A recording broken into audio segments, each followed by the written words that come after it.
हाय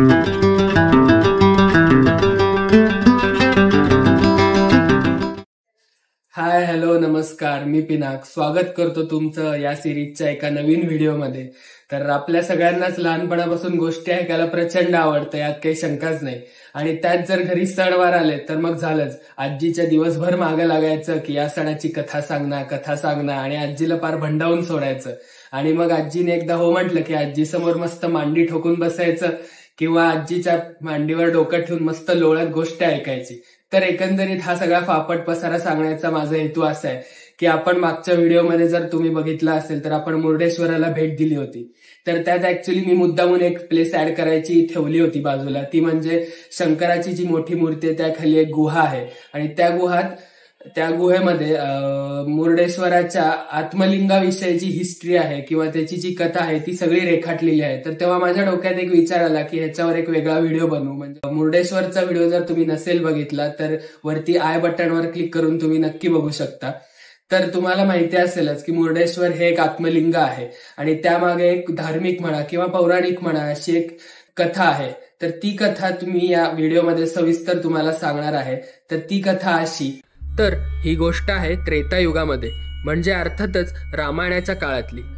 कथा सुरू होते ती रावणापासून। रावणाची आई समुद्रकिनारी दररोज शिवलिंग बनवत असे आणि प्रत्येक वेळी ते लाटांमुळे वाहून जात असे।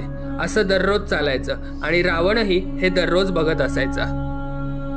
मात्र एक दिवस त्याला राहावलंच नाही आणि तो आईकडे गेला आणि म्हटला, आई तू हे नेहमी शिवलिंग करतेस आणि ते समुद्राच्या पाण्यात वाहून जातं, तू असं का करतेस? त्यावर त्याची आई म्हणते, मला माझ्या पाश्चात कैलास पर्वतावर स्थान पाहिजे। त्यावर रावण म्हणतो, तू महान रावणाची आई आहेस, तुला हे सगळं करण्याची काहीच गरज नाही, मी तुला अख्खाच्या अख्खा कैलास पर्वत तुझ्या समोर आणून देतो। या सगळ्या प्रकारानंतर रावण कैलास पर्वताकडे प्रस्थान करतो आणि तिथे जाऊन तपस्या करू लागतो।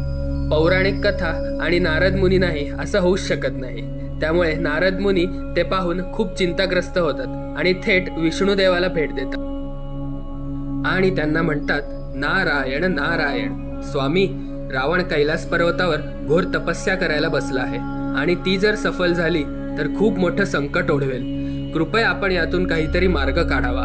इकडे रावणाची घनघोर तपस्या चालू असते, पण खूप वेळ झाला तरी महादेव काय प्रसन्न होत नाहीत। त्यामुळे रावण रागारागाने आपल्या हातावरती कैलास पर्वत उचलतो आणि कैलास पर्वत जोरजोरात हलवायला लागतो।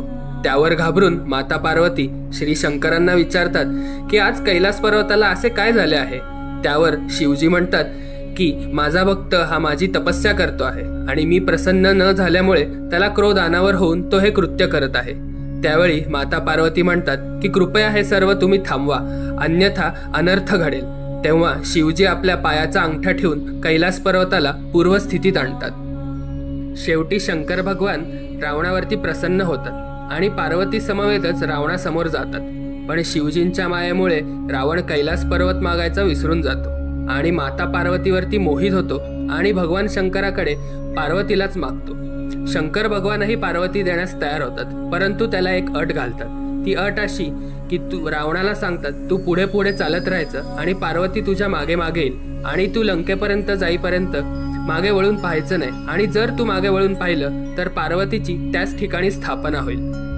ठरल्याप्रमाणे सगळं घडतं, पण हे संकट थांबवण्यासाठी पार्वती हरीकडे प्रार्थना करतात, म्हणजेच विष्णू भगवानाकडे। तेव्हा हरी रावणाला थांबवण्यासाठी नारद मुनींना पाठवतात। तेव्हा नारद मुनी रावणासमोर अचानक प्रकट होतात आणि विचारतात, तू कुठल्या विद्रूप आणि भयंकर अशा स्त्रीला इथून घेऊन जातोय? यावर रावण म्हणतो, ही विश्वसुंदरी पार्वती आहे। त्यावर नारायण आपला खोडकर स्वभावाप्रमाणे हसत हसत बोलतात, जरा मागे तर वळून बघ, तू नक्की कोणाला घेऊन जातोय? त्यावर रावण मागे वळून बघतो आणि पाहतो तर काय, माता पार्वतीने भद्रकालीचे रूप घेतलेले असते आणि त्या क्षणी माता पार्वतीची त्या ठिकाणी स्थापना होते आणि आज ती जागा गोकर्ण म्हणून ओळखली जाते। ही सगळी दृश्य बघून रावणाला काही कळतच नाही। तो नारद मुनींना विचारतो, हा सगळा काय प्रकार चालू आहे? त्यावर नारद मुनी म्हणतात, खऱ्या पार्वतीने तर पाताळात मायासुराच्या घरी जन्म घेतलाय आणि तिचं नाव मंदोदरी असे आहे। हे कळल्यावर रावण तडकाफडकी पाताळात जातो आणि मायासुराबरोबर युद्ध करतो आणि तिथेच त्याला हरवून त्याची मुलगी मंदोदरी म्हणजेच पार्वती हिच्याबरोबर लग्न करतो आणि तसाच थेट तिला लंकेत घेऊन जातो। घरी परत आलेल्या रावणाबरोबर स्त्रीला बघून त्याची आई अचंबित होते आणि रावणाला विचारते, तुझ्याबरोबर ही स्त्री कोण आहे?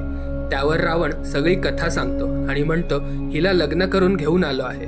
त्यावर त्याची आई म्हणते, लग्न केलंस ते ठीक आहे, पण ज्या कामासाठी तू गेला होतास ते तू काम केलंच नाही. त्यावर रावण म्हणतो, या सगळ्या प्रकारात ते मी विसरलो. त्यावर रावणाची आई म्हणते, तुला सर्व देवांनी भ्रमित केलं आहे आणि त्याचमुळे तू कैलासाला या ठिकाणी आणायचं विसरून गेलास. आता पुढच्या वेळी जेव्हा जाशील तेव्हा तुझे काम करूनच लंकेत ये. यावेळी रावण परत जाऊन अजून कठोर तपस्या करायला लागतो. महादेवांना मात्र यावेळी माहित होतं की रावण काय मागणार आहे, त्यामुळे महादेव प्रसन्न होत नाहीत. परंतु महादेव एवढी कठीण तपस्या करूनही प्रसन्न होत नाहीत हे पाहून रावणाला राग यायला लागतो आणि तो एक एक करून आपले शीर कापून शिवजींना अर्पण करू लागतो. हे पाहून महादेव खूप चिंताग्रस्त होतात आणि न राहून शेवटी ते प्रकट होतात आणि रावणाला वर मागण्यास सांगतात. तेव्हा रावण म्हणतो की मला माझ्या आईसाठी कैलास पर्वत हवाय, जेणेकरून तिला कैलासमध्ये स्थान प्राप्त होईल. आणि त्यावर शिवजी म्हणतात, त्यासाठी कैलास पर्वत नेण्याची काही गरज नाही. तेव्हा शिवजी आपले आत्मलिंग काढून रावणाला देतात आणि म्हणतात की हे साक्षात शिवाच्या समानच आहे आणि याची पूजा केल्यानंतर साक्षात देवाची शक्ती मिळते, त्यामुळे तू हे घे. आणि त्याचबरोबर त्याला सांगतात की लंकेत पोहोचेपर्यंत हे शिवलिंग तू कुठेही खाली ठेवू नकोस, नाहीतर ते त्या ठिकाणी स्थापित होईल. रावण आनंदी होऊन हे शिवलिंग लंकेत घेऊन जातो. जेव्हा हा सगळा प्रकार देवांना कळतो तेव्हा ते पुन्हा चिंताग्रस्त होतात आणि काय करायला हवं ते त्यांना त्यावेळी सुचत नाही. अशा वेळी एकच उपाय म्हणजे आपला लाडका गणपती बाप्पा, म्हणूनच आपण त्याला विघ्नहर्ता असेही म्हणतो. तर शेवटी सर्व देव मिळून नारायणाला गणपतीकडे पाठवतात आणि गणपती बाप्पाला मदत करण्यासाठी विनंती करतात आणि गणपती बाप्पाही तयार होतात. तोपर्यंत रावण आत्मलिंग घेऊन गोकर्णपर्यंत पोहोचलेला असतो आणि सर्व ठरवल्याप्रमाणे गणपती बाप्पा एका लहान गुराख्याच्या मुलाचं रूप घेऊन रावणासमोर येतात आणि बरोबर त्याच वेळी श्री विष्णूही आपल्या सुदर्शन चक्राने सूर्याला झाकून ठेवतात. तेव्हा रावणाला वाटतं की आता सायंकाळ झालेली आहे आणि रावण हा ब्राह्मण असल्यामुळे सायंकाळी स्नान करून तो नेहमी पूजा करत असे, ही त्याची रोजची सवय. त्यामुळे समुद्रात स्नान करण्यासाठी तो त्या दिवशीही जातो. तेव्हा अचानक रावणाला समोर हा लहान मुलगा दिसतो. तेव्हा रावण बाप्पाला सांगतात की मी समुद्रात आंघोळ करण्यासाठी जात आहे, तोपर्यंत आत्मलिंग किंवा शिवलिंग हे तू तुझ्याकडे सांभाळून ठेव. तेव्हा गणपती बाप्पा म्हणतात की हे आत्मलिंग खूप जड आहे, मी जास्त वेळ धरून ठेवू शकत नाही, त्यामुळे मी तुला फक्त 3 वेळा हाक मारेन आणि जर तू आला नाहीस तर मी हे शिवलिंग खाली ठेवून देईन. रावण ठीक आहे असं बोलून संध्या स्नान करण्यासाठी समुद्रात जातो आणि नेमक्या त्याच वेळी बाप्पा रावणाला पटापट 3 वेळा हाक मारतात आणि रावण काही लवकर येत नाही, त्यामुळे बाप्पा शिवलिंग जमिनीवर ठेवून देतात. ते पाहून रागारागात रावण त्या मुलाला मारू लागतो आणि त्याच वेळी त्या मुलाच्या डोक्याला दुखापत होते, म्हणजेच बाप्पाच्या डोक्याला दुखापत होते. शेजारी जो बाप्पाचा फोटो आहे त्या मूर्तीच्या डोक्यावर जो खड्डा आहे तो याच कारणामुळे. रावणाला या घडलेल्या सर्व प्रकारामुळे प्रचंड राग येतो आणि त्याचे संतुलन बिघडते आणि त्याच रागारागात तो आत्मलिंगाला जवळ घेतो आणि ते उचलण्याचा प्रयत्न करू लागतो. परंतु खूप प्रयत्न करूनही आत्मलिंग उचललं जात नाही. परंतु खूप जोर लावल्यामुळे त्या शिवलिंगाचा आकार गायीच्या कानाप्रमाणे होतो. त्यामुळेच या जागेला गोकर्ण असे म्हणतात.